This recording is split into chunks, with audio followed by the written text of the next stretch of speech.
So guys, mayroon mo ngayon dumating dito na wall pan. So ang issue nito, mahina umikot yung kanyang ilis. So ito yung guys, ito yung wall pan na mahina yung ikot.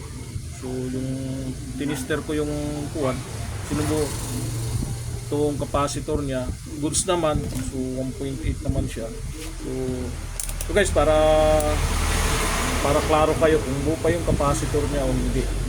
Ayan. So kapitan niyo siya ng capacitor filter. Ayan. So ang lumabas siya 1.8. So ibig sabihin to microfarad to, buo pa siya. So ang issue nito guys, mahina siya umikot. So titestingin nyo kung motor na o hindi. So buksan natin itong kanya. So para malaman natin kung talagang motor na yung kanya, ang issue niya. So pag testing ito guys, para malaman nyo, alugin nyo ng mahina. Yan, kaya ganyan o.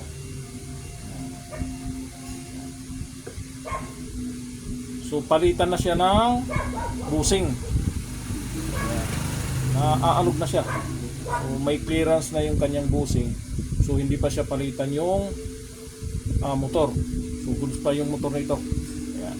So papalitan lang natin yan guys ng busing. So ganyan guys ang pag-testing issue sa electric fan. Mahina umikot ang ilisi. At titignan nyo rin yung capacitor. So ang issue nito guys, papalitan natin ng busing. Alright.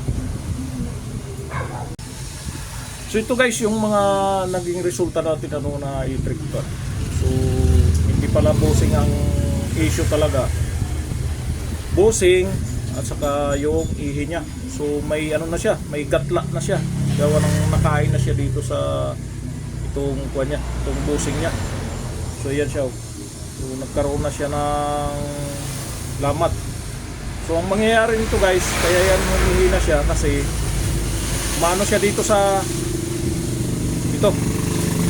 frame ng fan motor. Sumasabit siya, kaya yan naging ganyan siya.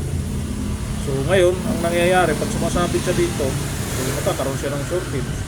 So ngayon, so ito yung papalitan natin guys, ihi at saka yung busing.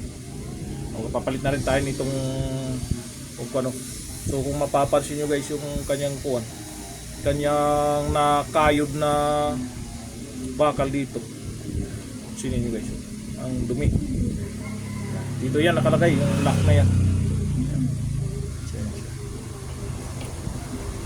Right.